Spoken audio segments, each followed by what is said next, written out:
মসজিদ মাদ্রাসার ইমাম ও মুয়াজ্জিম ও খতিবকে নিয়ে কি বলল তারেক রহমান, আপনারা শুনে যান। আমাদের বিভিন্ন মসজিদ, বিভিন্ন মাদ্রাসার ইমাম সাহেবরা, খতিব সাহেবরা, মুয়াজ্জিম সাহেবরা,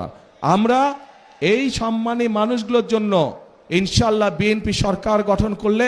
পর্যায়ক্রমিকভাবে সারা দেশে বিভিন্ন মসজিদ মাদ্রাসার ইমাম সাহেব, খতিব সাহেব যারা আছেন, মুয়াজ্জিম সাহেব আছেন,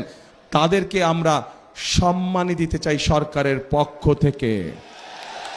যাতে করে তারা সম্মানের সাথে জীবন যাপন করতে পারে। এই ভিডিওটা আপনারা বেশি বেশি শেয়ার করে সবার মাঝে মসজিদ মাদ্রাসার ইমাম ও মুয়াজ্জিম ও খতিবকে নিয়ে কি বলল তারেক রহমান, আপনারা শুনে যান। আমাদের বিভিন্ন মসজিদ, বিভিন্ন মাদ্রাসার ইমাম সাহেবরা, খতিব সাহেবরা, মুয়াজ্জিম সাহেবরা, আমরা এই সম্মানী মানুষগুলোর জন্য